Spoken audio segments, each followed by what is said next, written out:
Who's hosting? Who's hosting online?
Good morning, everyone.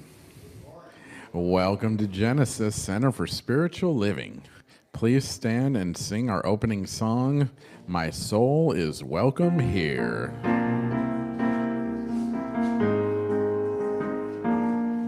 I'm in the right place at the right time. I am just where I'm supposed to be. I'm in the right place at the right time. I am just where I'm supposed to be. I'm in the right place at the right time. I am just where I'm supposed to be. I'm in the right place at the right time. I am just where I'm supposed to be. Oh, my soul is welcome here. Oh, my soul is welcome here. I am getting the message loud and clear. My soul is welcome here. Oh, yes, it's welcome. I'm in the right place at the right time. I am just what I'm supposed to be. I'm in the right place at the right time. I am just what I'm supposed to be. Oh, my soul is welcome here. Oh, my soul is welcome here. I am getting the message loud and clear. My soul is welcome here. Oh, my soul is welcome here. Oh, my soul is welcome here. I am getting the message loud and clear. My soul is welcome here. I am getting the message loud and clear. My soul is welcome here. All right. It's wonderful to see you all here. Genesis is a community dedicated to love, inspiring harmony, and creating connections to empower spiritual growth. And we love that you are here today to share it in that with us. My name is Randy Singer, and I will be your host this morning. Our online host today is Eric, or the Easter Bunny, or both. If this is your first time watching online, please comment on how you found Genesis. All right, so now please read with me our mission and vision statements. Mission: we are building a vibrant community, cultivating a garden of spiritual growth, honoring vulnerability, creating a safe space of comfort and peace, where all are welcome and accepted. Vision. Genesis is a bright beacon with an unshakable heart of love, accepting all. A home for the soul where we each creatively express our spiritual brilliance. All right, announcements. A terrible death to die. All right, so we got a last minute announcement here. It was scheduled to today. Reclaiming Joy After Loss this Sunday after service at 12. You'll find the Zoom link on the Facebook Genesis family or on last Sunday. Okay. There's an email and there are other options. And so if you really want it, hopefully you'll find it. All right, the Genesis Board of Practitioners will be holding an annual meeting for all Genesis members on April 21st after service. We highly encourage all of Genesis family to be there in person to get the financial report for the year, show that we have accomplished as a board and as a community, and let you know what is to come next. There will be a potluck too. We hope to see you all there! Exclamation. All right, Power of Your Decision will be offered on Tuesdays at 6:30 beginning April 9th, almost April. In this 8-week course, you'll expand your understanding of the nature of the divine and humanity in relation to prayer, the influence of creative laws and beliefs, discerning what to pray for, mastering affirmative treatment, and cultivating a state of continuous prayer. This class will be facilitated by spiritual practitioner Christine S. Young on Zoom. Registration is now open to all who have completed a foundational class. Register early to get a discount and assure your spot in the class.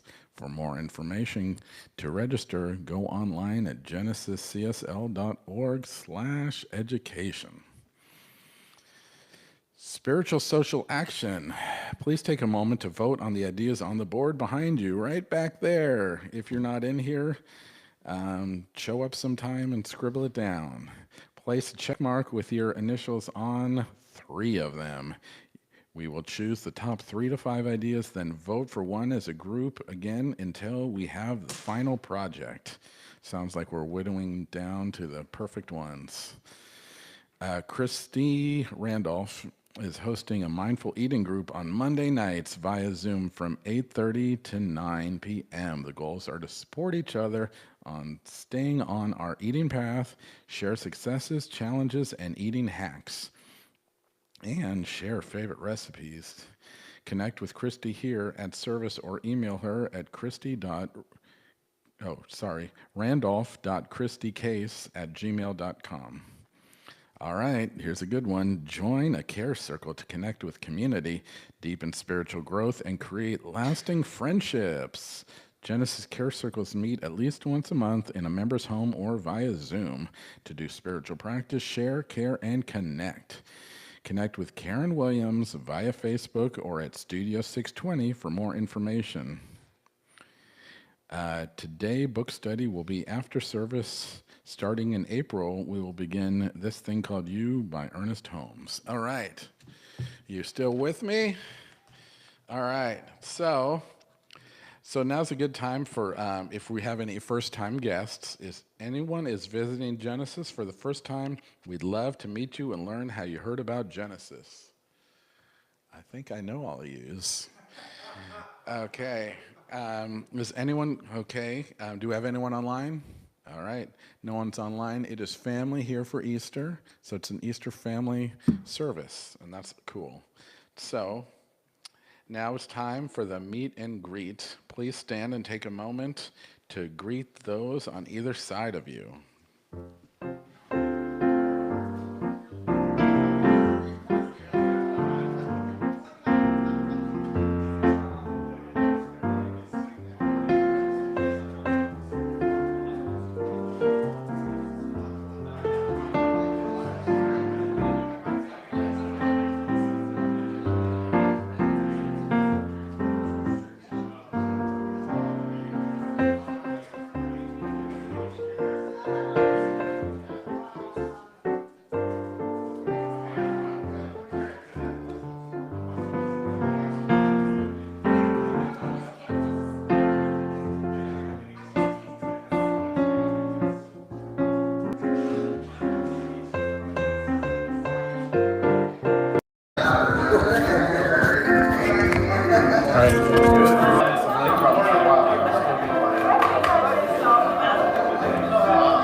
So today, I want to thank all our volunteers who've helped get everything set up today. We got the usual suspects, including the Easter Bunny. And today, our practitioner in service is Karen Williams. After service, you can meet her in the alcove for prayer. So now it's time to sing our centering song, Breathe and Turn Within.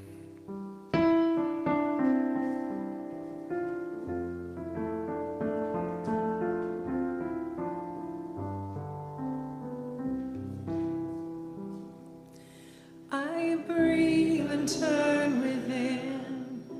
I breathe and turn within. I open up my heart and feel God's presence. I breathe and turn within. I breathe and turn within. I open up my heart and feel God's love. I pray and turn within. I pray and turn within. I open up my heart and feel God's presence. I pray and turn within. I pray and turn within. I open up my heart and feel God's love. I sing and turn within.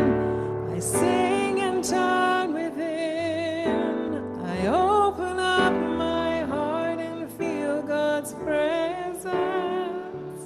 I sing and turn within. I sing and turn within.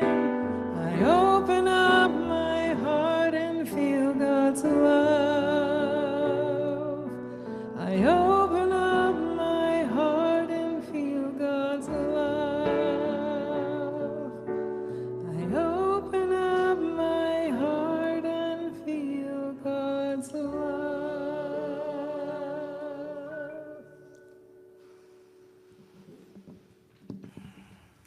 Good morning. My name is Karen Williams, and I'm a practitioner here at Genesis Center for Spiritual Living.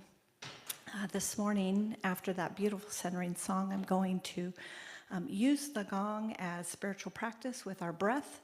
So 3 gongs, 3 deep, long breaths, a reading from Ernest Holmes in the 365, and then a spiritual mind treatment. So go to that place where you feel connected to the divine, which is your own sweet self.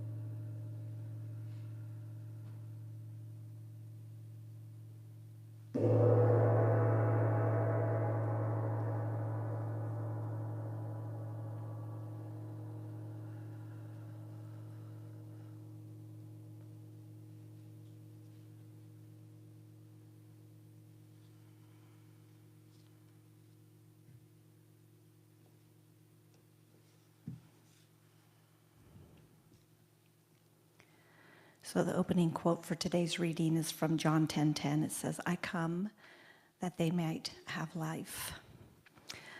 Let us turn toward the sun of eternal life, the spiritual sun that cannot set and forever rises on the horizon of our experience. Definitely and deliberately, we let go of every lost hope, every fear of want, every sense of lack, every hurt, because today we leave the tomb of doubt and enter the sanctuary of certainty. We roll away the stone of uncertainty from our consciousness. We find the resurrected, the divine, and God-intended perfection and wholeness. We let go of every belief that we are lost or forlorn, because we know that the doorway from the tomb leads us away from all morbid thought. We are standing forevermore in the glory of an everlasting protection of the one presence. We let go of all disease and disharmony. They slip back into the tomb of oblivion, for the spiritual body now rises triumphant in every cell. We are instantly renewed by the creative principle of eternal life that is within us. We are alive and aware, and we know that the kingdom of God is here and is within us this moment. Thou art the center and circumference of my life, the beginningless and the endless part of me, the eternal reality of me, the everlasting power within me. Thou art my whole being. Yeah.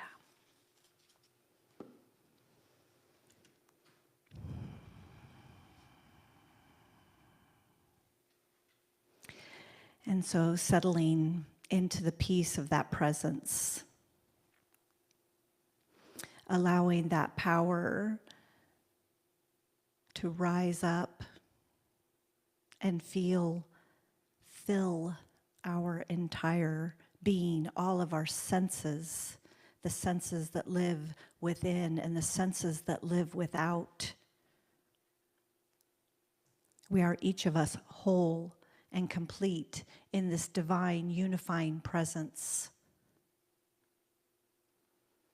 And this divine unifying presence is the peace that passes all understanding. Because I do not know what it is and why it is that things are happening in life in a way that looks like chaos, when I know that the unifying presence is love. And so I turn within, and I might use that centering song as a mantra. I breathe and turn within. I open up my heart and I feel God's presence. And I know that that is the guiding power of all unfolding, the seen and the unseen, the known and the unknown. That life is a precious and holy gift that we get to live out. So I'm grateful for these things, this way, this privilege, if you will, that I have to live in this life right now, because I am necessary. Each of us, original manifestation of the divine, absolutely necessary to bring our love, to bring our peace, to bring our wholeness. And so I'm grateful for this community that we can gather together and remind each other of our wholeness, of our power, of our presence, of our love, of our beauty, of our joy. I'm so grateful for our musicians and those who are in service to create an atmosphere that nurtures my well-being, that power and that presence within. And I'm so grateful for Reverend James, who has graciously offered himself as a director, as a leader for this community, to hold us together and to keep us centered on spirit. With these things, I release my word now, knowing that the continuation of this service is but a continuation of this prayer and of everlasting life. And so it is. Please welcome our guest musician, Becca Palm. Hello, it's good to see you. Hey friend, you're not alone. Be here, our hearts hearts are open. Welcome home. Come on, the Spirit's moving. Oh, our love is here to grow. Wake up, let go. It's Easter morning. Welcome home. This is my place. This is your place. This is our place. Welcome home. Hello, it's great to see you. Hey, friend, you're not alone. Be here. Oh, our hearts are open. Welcome home. Come on, the Spirit's moving.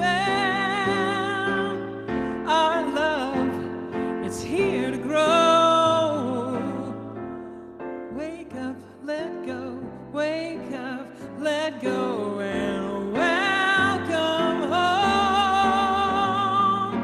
Welcome home.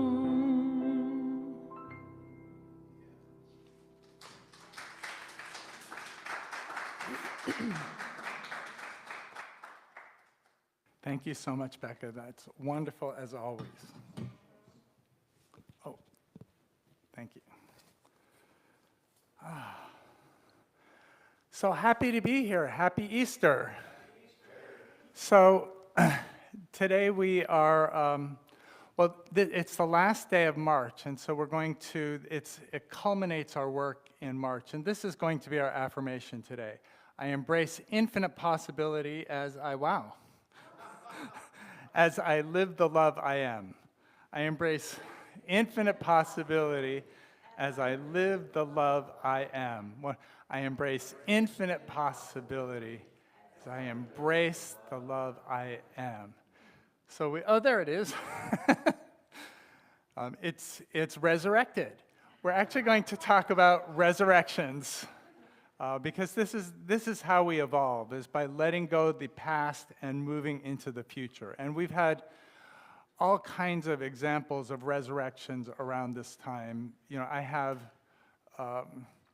in the plants around my house, actually famously rhubarb. When I was a kid, rhubarb was not something I was interested in. But when I moved into the house where Christy and I live, there was these happy, thriving rhubarb colonies, one right by my front door. And we're like, we have all this rhubarb, let's find recipes. And we did. It's our favorite thing. We use it in hummus, we use it in soup, we use it in smoothies, all kinds of opportunities.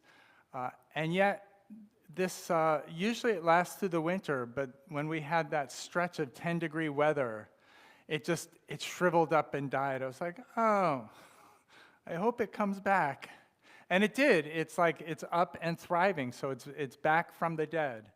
So this, plants we see the tulips come up from nothing and they'll grow every year. We see all kinds of things reborn. And it seems like resurrection because in winter it seems like everything's dead and gone. But in fact, they've just gone underground for a little while and they come back up.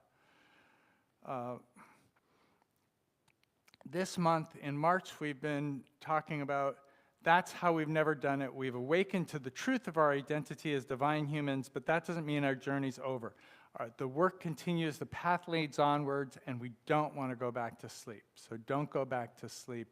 We continue moving forward. We have talked about at the beginning of March, we talked about playfulness and how adding playfulness to your life makes you more resilient, it makes things more fun, it makes your life more interesting. So playfulness was what we went for then. And then Ramadan, we talked about the second Sunday of the month. And it's only one more Sunday left in Ramadan, but I'm going to do one of the things I love about Islam is they do these whole body prayers. And you can do this sitting. Most of it you can do sitting. But I will demonstrate, and you can go along with it. It starts with the Abraham prayer, which is opening your heart. So first you open your heart, and then the Moses part of the prayer, you bow down, and you let go everything you no longer need. And then the Jesus part of the prayer, you prostrate all the way down, and that affirmation is, I am that which I seek. I am that which I seek. And then back up, and we're grateful for our practices, which lead us to greater insight into our soul. And so let's do that twice together. First, Abraham, I open my heart to love. Then Moses, I release everything I no longer need. Jesus, I am that which I seek. And the very end, we're grateful for our practices which bring us these truths. Last time, Abraham, I open my heart to love. I let go of anything I no longer need. I am that which I seek. And I'm grateful for these practices that awaken my soul. I've told you, but I'll say it briefly again. Muslims do these prayers 5 times a day. I think it helps making them, for me it really helps making them embodied. And I got to see this all night one night when I was stuck at the Detroit airport and got away from the thousands of people who missed their flights, whose flights were canceled, and into the meditation room where it was mostly a series of people coming with their prayer mats and doing those prostrations. And so I became very interested because I could feel the presence of God, I could feel the presence of love, I could feel the holiness in that room. And I thought, this is cool. I worked for the Saudi Arabian embassy. This is where I was first exposed to Ramadan many years ago when I was in my 20s. It was actually the Saudi Arabian Economic Research Unit. And they celebrated Ramadan, but they must have had a separate prayer room. I never saw anyone doing their prayers, so I'm sure they had a prayer room where people like me had no interest. And so I didn't get to see the good part. I only got to see the fasting part of Ramadan. But Ramadan, next Sunday is the last Sunday of Ramadan, and Ramadan consists of fasting during the day, fasting from food and drink, but you focus on religion, you focus on the divine. And to me, that's the real gift of it. And the other gift is that at night, you have a big breakfast before dawn, and you have a big dinner right after sunset. And you do it with your family, and you play games with your family. It's a real, let's get together with the kids. Zoom has made it even more wonderful because you can unite with an even larger family. But when people can get together, they get together in large groups to celebrate the end of the fast together. So, Ramadan, one more week. On the third week, we talked about St. Patrick, and St. Patrick was always talking to God. St. Patrick was all about, I follow the path, I don't know where the bridge is going to end, but I step onto that bridge because I know what is right. And so St. Patrick, ended up in slavery and got himself out of slavery, and then he came back and converted all of Ireland and did wonderful things. The Irish version of Christianity really transformed the way that they thought of it. I think he had as great an influence as St. Francis of Assisi. Oh, he was 500 years earlier. So St. Francis got to renew what St. Patrick had started. And last week we had 3 holidays.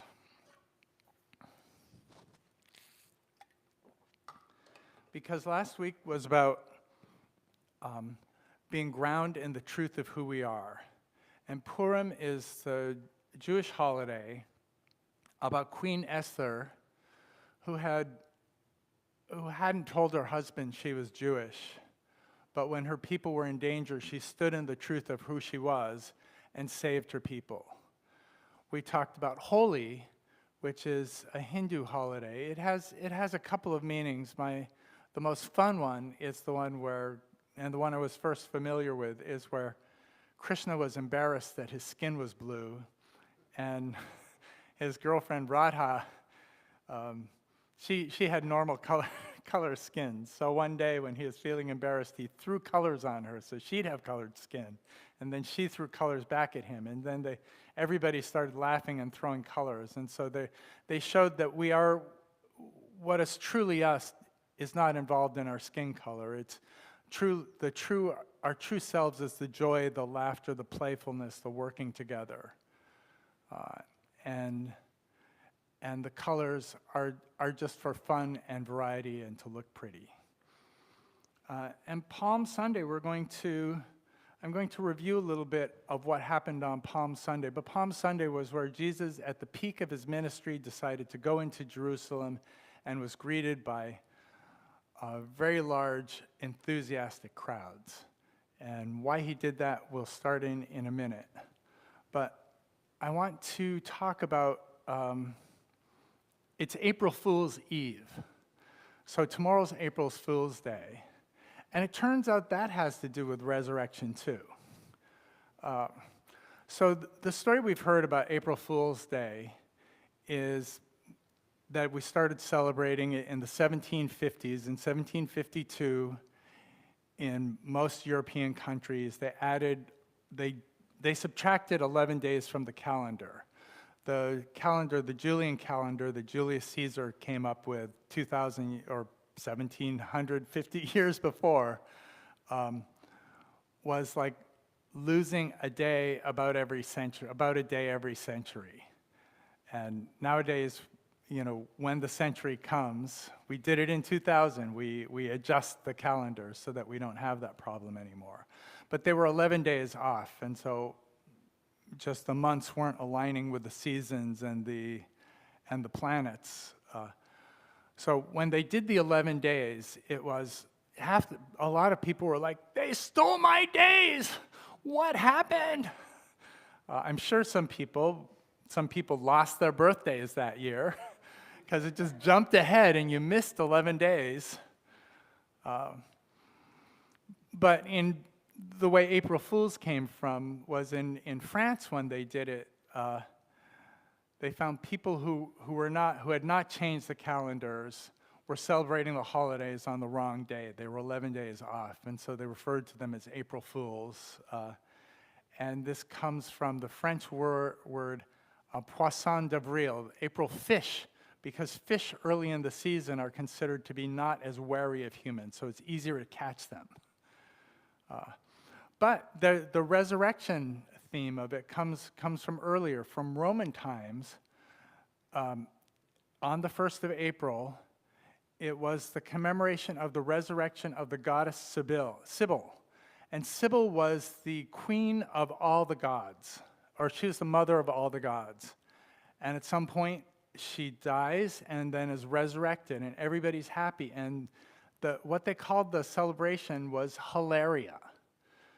And you can see where that lent its way into such words as hilarious and hilarity. But Hilaria was a day when you'd play tricks on other people, you'd dress up, you'd impersonate people, you'd make up stories. And so this tradition, I think or a lot of people think it got reactivated when they did the Julian to Gregorian calendar. And they're like, let's celebrate Hilaria. So April Fool's Day but it's got its resurrection meaning, so it's about welcoming the life coming back to us. Along those lines, there was a lizard who was standing up and telling jokes at the front of a room. And somebody said, why is that lizard at the front of the room telling jokes? And his neighbor responded, that's not a lizard, that's a stand-up chameleon. story. Okay. That,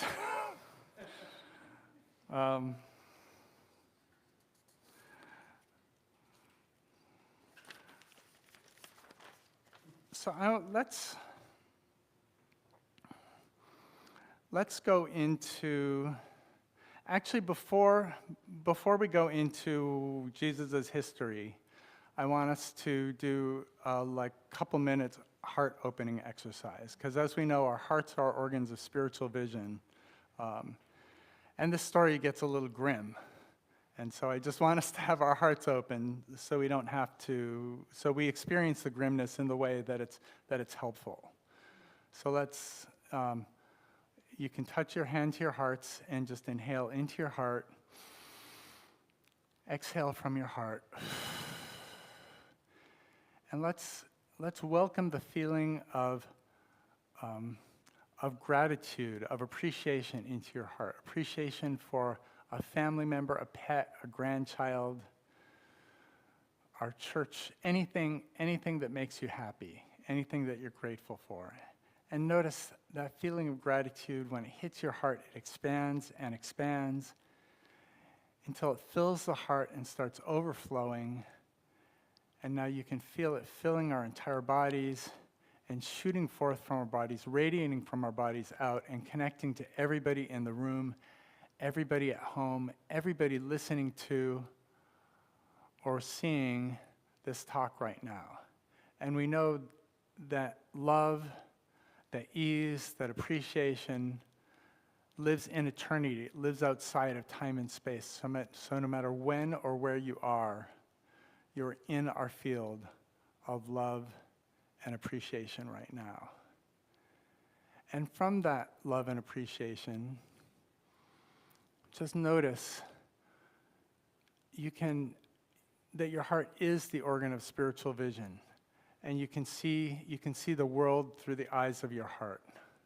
This in compassionate communication, they talk about the giraffe. When I taught it to Sunday school kids, we talked about the giraffe as being the animal that represented, because the giraffe has the biggest heart of all land animals. It's got to pump the blood all the way up to its head. And so you can imagine yourself as a giraffe, or just imagine yourself as open-hearted. So we can return our attention now to the room again and think about what Jesus did. So the week started on Palm Sunday. This is like, of course, the greatest and worst week of his life. Palm Sunday, he goes in and he's spreading a message. Now the Jerusalem he was going into on Palm Sunday was a world where the Romans had the gods. The Romans were a military dictatorship that had a monopoly on power. And they were ruthless and brutal, although they were great engineers. I mean, water, education, they did lots of good stuff. Were also ruthless and brutal. They had both sides. Actually, let's see the next slide. So we remember, it's part of the evolution of humanity, and Jesus played a profound role here. And the Romans, if we remember, the red is the impulsive, egocentric, and the blue is the purposeful authoritarian.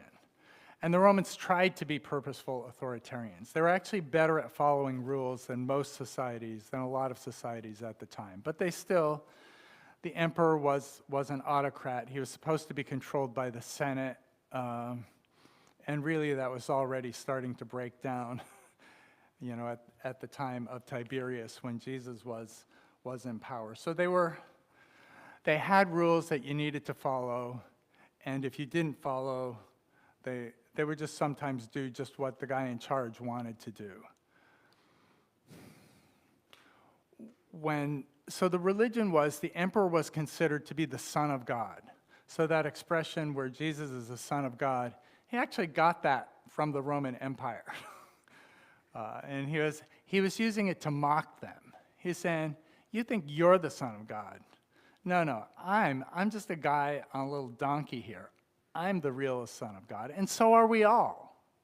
You know, we are that which we seek. You are the light of the world. These were his messages. His messages, you know, God was not like, oh, great divine spirit. His God was, you know, Abba, which was, usually it's Aramaic for, it's usually translated as daddy, but it's genderless. And so it's really mommy daddy. So when he talked to God, he was like, mommy daddy.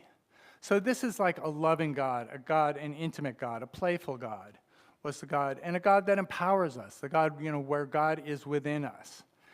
And so he's coming into a society where the Romans say, no, we're the gods, and we can crush all our dissent, and, you know, we can keep you guys in line. And people would feel very disempowered by that, and like this was a God that didn't care about them. And Jesus' message was this: God cares a lot about you. And not only that, you know, I'm not afraid of those guys.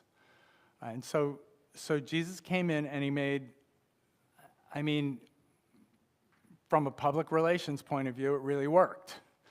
You know, his religion, it had shockwaves throughout the empire. But he went in, he had the big crowds. He went into the temple and threw over the tables of the money changers who were cheating the people and who were in collusion with the Romans to disempower people, to make people feel like God was on the side of the authorities, you know, the authoritarians. And Jesus was moving into more, you know, rules apply to everybody. But he was even, you know, sort of higher up into the level of, you know, let's not just follow the rules, but think about the humanity of things. He famously, you know, when people would disobey the law under Moses was like, kill them all. And Jesus, when asked about the same event, said, are men made for the laws, or are the laws made for people? And Jesus was like, the laws are made for us. If we disobey the laws, maybe it's because it's the wrong law. Maybe it's because the time wasn't right. And so there was a lot more humanity and lovingness around it, rather than, you know, you need to follow the laws. And we understand Moses was a man of his time. That was an evolved perspective 2,000 years or 1,000 years before Jesus. But by this time, he was evolving. And so I like this chart because we're all evolving, and that's our evolutionary process. And that's really what resurrection is about. It's about leaving behind the old. I mean, you never leave it completely behind. You leave behind the bad part of the old, and you move into the good part of the new as we evolve into the spiral. This, you know, so we move beyond this archivist strategic this is the scientific revolution, but it's individual, and it's about efficiency. Communitarian, egalitarian is about we're all in this together, and we're going to work to save the planet. But the downside of it is they disregard expertise, because expertise has been misused. They're just like, no one's an expert. We're all experts. And, you know, no, there's value to studying. There's values to knowing things that are true and not just making up your own facts. And these tiers are all sort of fear-based. There's always some fear of something going wrong, of rule breakers, of things being done inefficiently or being crushed by the unthinking rules. These guys are afraid of, you know, affluenza and runaway factory. You know, and these things are worth being afraid of. But on the other hand, everything had a purpose in its beginning, and you can let the bad part go and move into the good part. The integrative meme is, these also move from individual to group. So the impulsive egocentric, of course, is the individual, but then the rules is all about a group, but coming up with better rules is more of an individual thing. And then the green, this is very communitarian. We care about everybody. And then when you move to integrative, that's something that's done more individually. And then the holistic is back to the group attempt. So, back to Jerusalem 2,000 years ago. Jesus went in after he had his big day on Palm Sunday. He skedaddled. He and the apostles found a place where they could be safe because the Romans, there were soldiers who would get them, but the Roman soldiers were outnumbered by the crowds, and so they couldn't do anything to harm Jesus. In fact, people would see if they tried to how easy it was to overwhelm a few soldiers with a crowd of thousands. This also was why the Romans were afraid. They didn't like people having crowds of thousands. So that was Palm Sunday, and then Monday, Tuesday, Wednesday, they did stuff. Thursday was the Last Supper. And Jesus brought people in for the Last Supper, his apostles. When he brought them in the Gospel of John, he washed their feet. Now, why wash their feet? This, of course, I have to emphasize the foot part, being a barefooted person myself.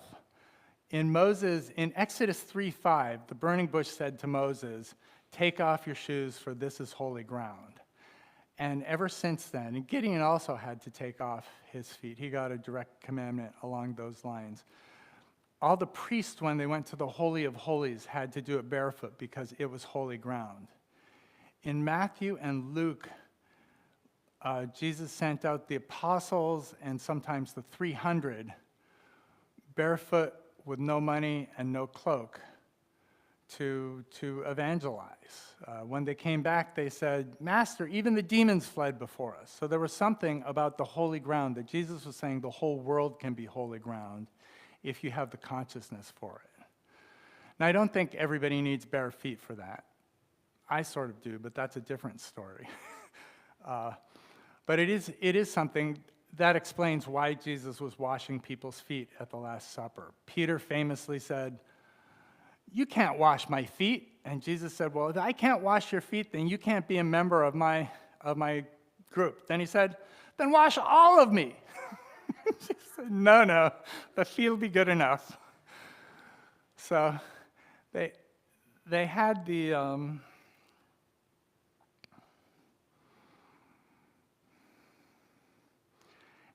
after the Last Supper, at the Last Supper, Jesus said to Judas, "Go and do what you must." So he had some sense that Judas was going to betray him. And then he said, "Peter, you'll betray me 3 times. Then he said, in Luke, just in Luke, not in the other 3 Gospels, he said, "Remember when I sent you out barefoot, without money, and without a coat?" He said, "Do it again, except you can bring a coat, you can bring money, but keep your feet bare." And this is something that's actually attested to. Paul hated bare feet.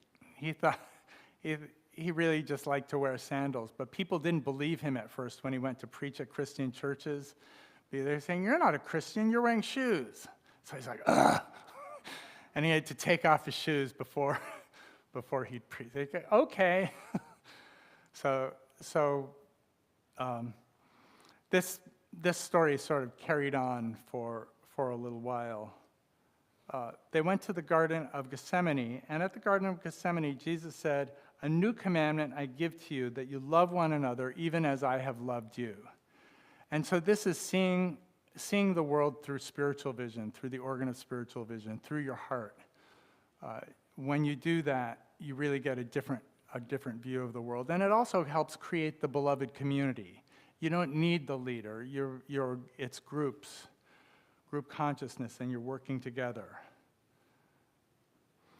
So, and of course, famously in the Garden of Gethsemane, he prays and says, "Mommy, Daddy, take this cup from me, if you will, but not my will, but thine." And so sometimes your logical brain does not see value in the thing that your soul purpose.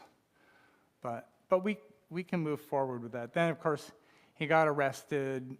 Peter cut the ear off of one of the guards who came to arrest him, but Jesus healed the ear and told Peter, "No violence. We're non-violent here." he was sentenced to death, and went up and was crucified. And when he was crucified, the women were always with him. In all four Gospels, Mary Magdalene is named as somebody who was with him at the cross. Most of the male disciples had fled. In the Gospel, according to John, John shows up at the cross. But in all the other Gospels, it's just the women. And then he resurrects. But let's, actually, no, before he resurrects, we're stopping before he resurrects. So he goes, they take him down from the cross, and they bring him into the cave. And then we have the holiday I used to refer to as Cave Saturday. But it turns out in a lot of Episcopal traditions, some Catholic traditions, and a lot of Eastern Orthodox traditions, they refer to the harrowing of hell. And so in these traditions, what happens when Jesus dies is he goes down to hell. Oh, you heard about this last week, because I kept saying, you go to heaven, you go to heaven. He broke open the gates of hell, and he let everybody out into heaven before he was resurrected. But let's go back to the death, and let's just start inhaling once again. Let's put our hands on our hearts. And let's just imagine, I'm just going to do a little group release where we'll let go of any kind of objections. So just because I have them. So breathing into our heart, let's just allow ourselves to notice, is there anything we'd like to change about how this happened, about how the world is working, about anything in the world that we think we'd prefer it to be different?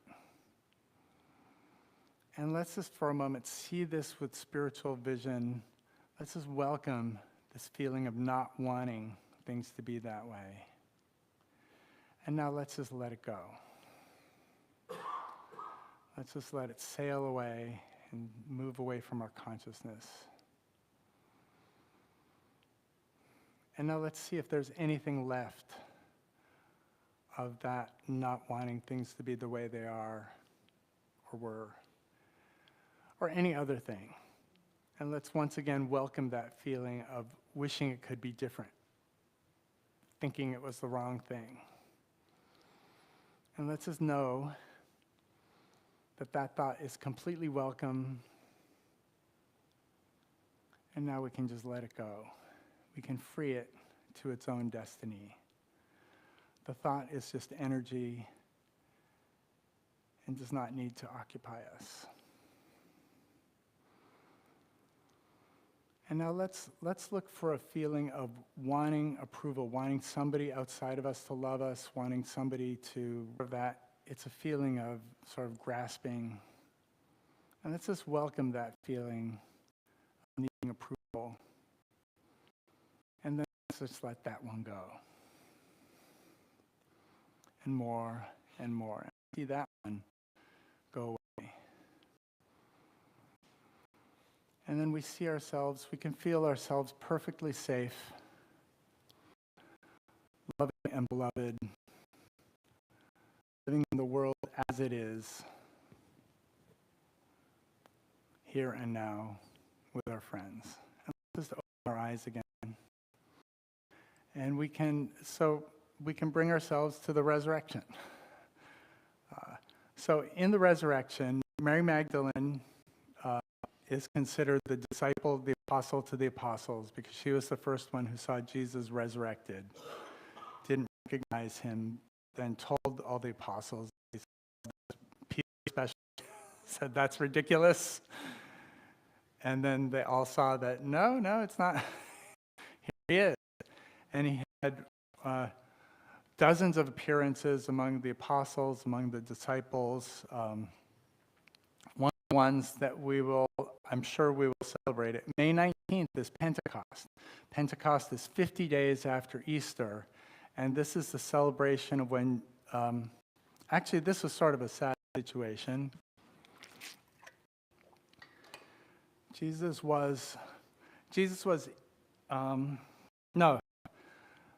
The disciples, it was after Jesus had gone back to heaven. So everybody had watched, I think actually 1,000 people reported to have seen Jesus ascend to heaven. So that was sort of cool for Jesus, but it left the apostles were not very happy. And what they did was they were sort of sullenly gathering, and they went to the upper room of the building they were in.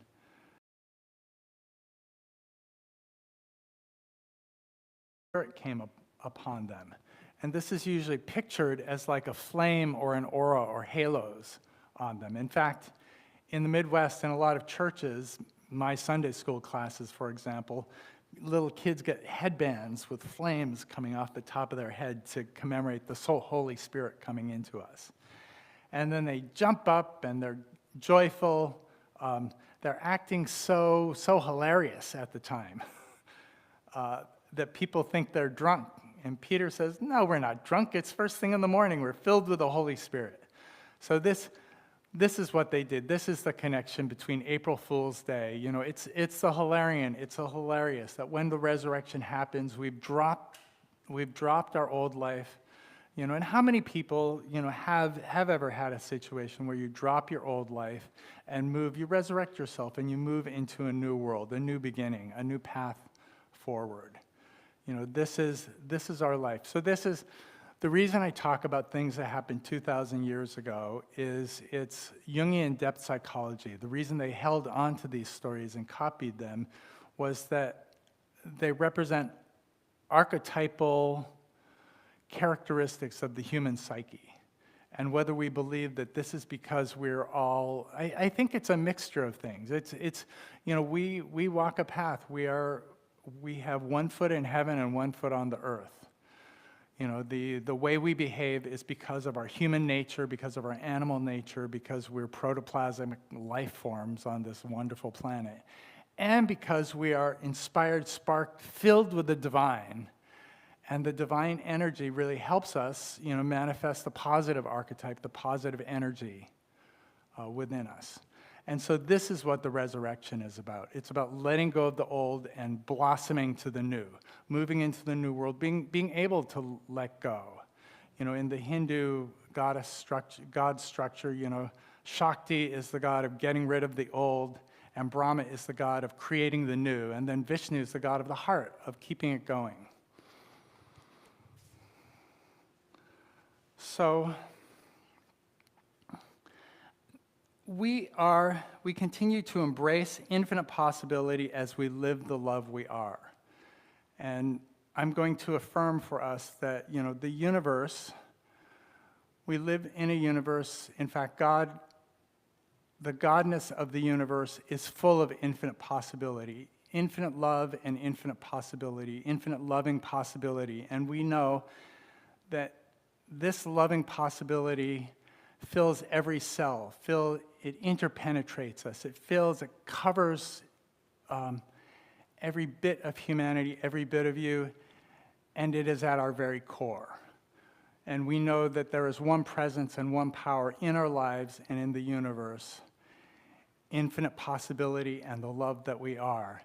And we are that. There's no difference between infinite possibility and the love we are. It is our very nature.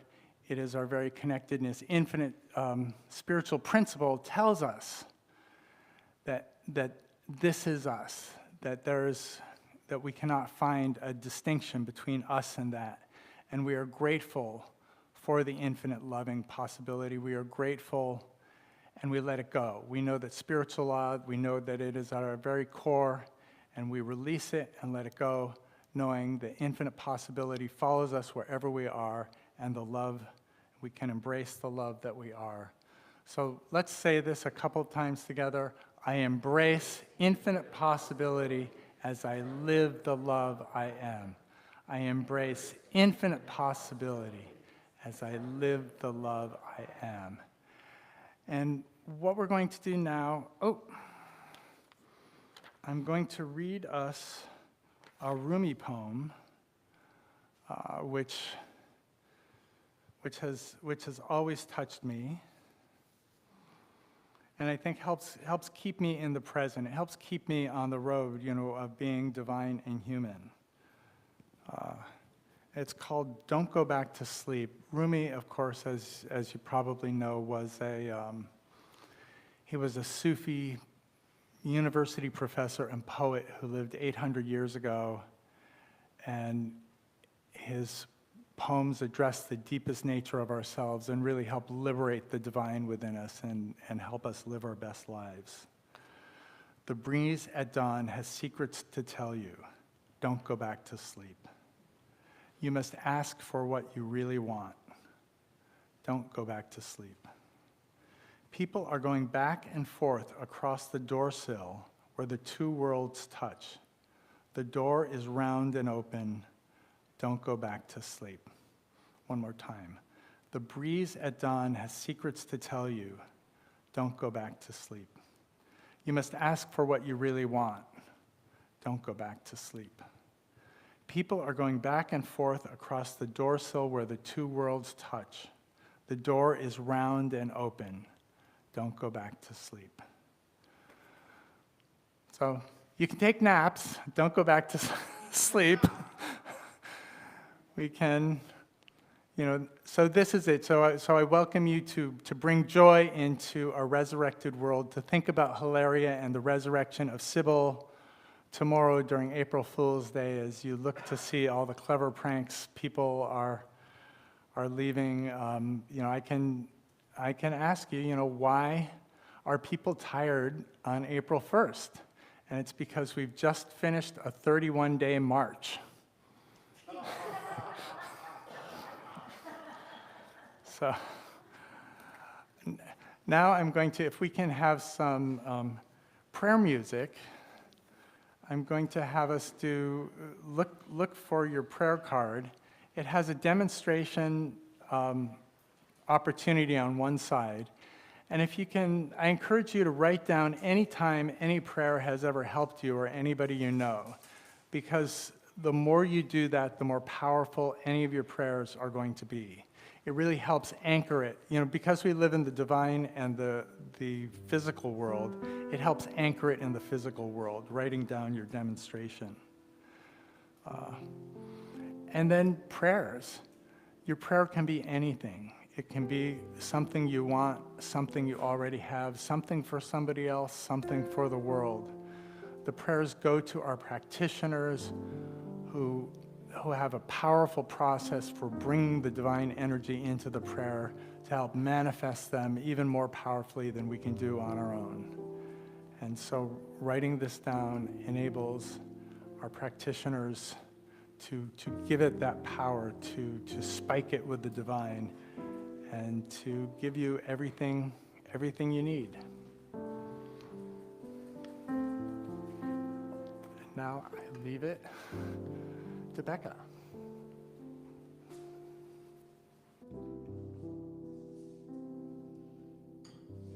Like the plants that bloom, I know I can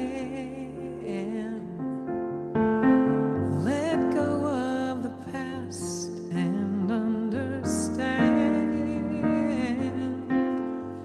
as I embrace the love that I am. I'll know that life is good. I'm alive.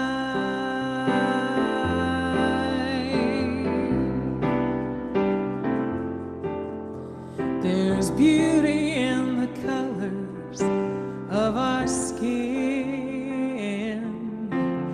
What matters is the truth and love within. We could be a stand-up chameleon.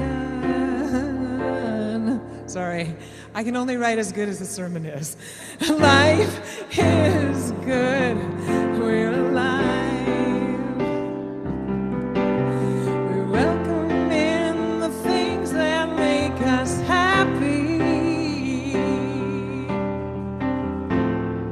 Let go as this life unfurls. Is it time for a little break for the little guy?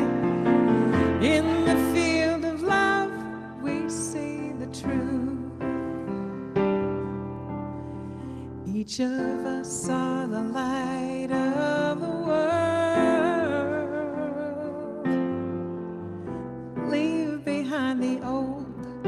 bring in the new. You're right here for me, I'm here for you.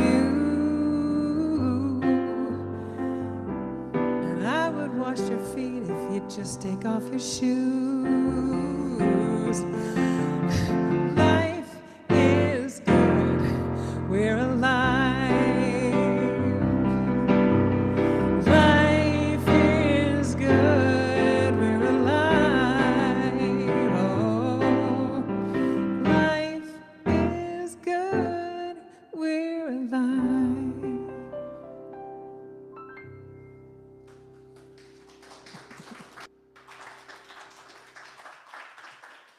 Thank you, Becca.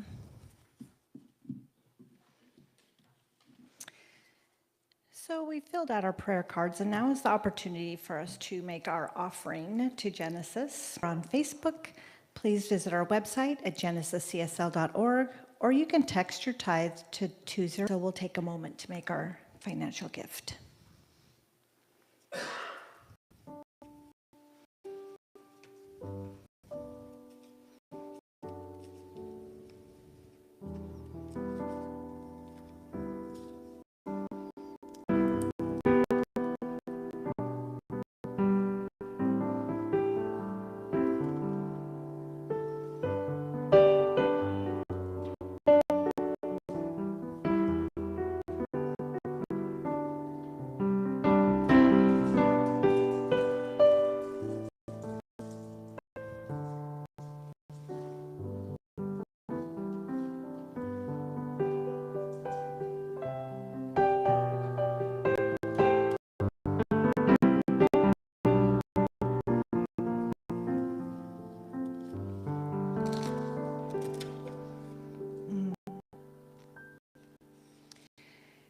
So if you feel called to, you can put your gift next to your heart as we say our offering prayer together.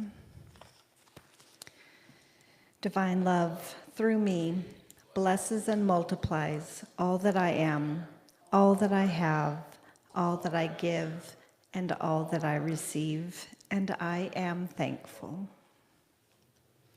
Gideon's going to come around and collect these offerings while Becca leads us through God is my source. God is my source, God is my power, God gives me everything I need. So I give thanks for all my blessings, God gives me everything I need. God gives me everything I need. Marvelous. So with a sense of gratitude and acknowledgement for how we have initiated the law of circulation, I know that as we give, our offering is pressed down, multiplied, and overflowing into the lives of each individual, into this community, and out beyond into our world. And I'm grateful for that, and so it is. So we'll stand up and sing our closing song together. Release.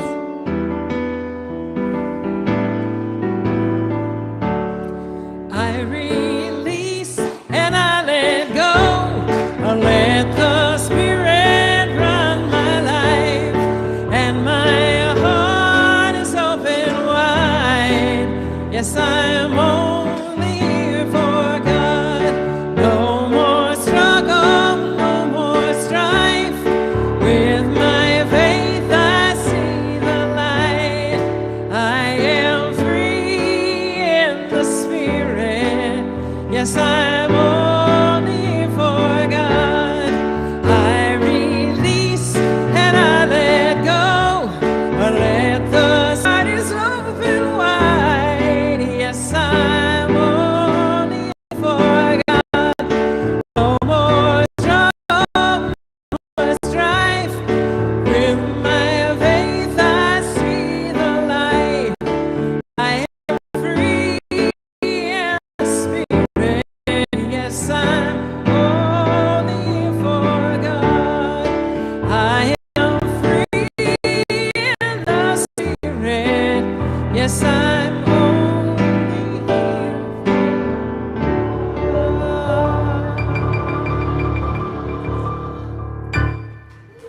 Thank you, Genesis. Please stay for our potluck.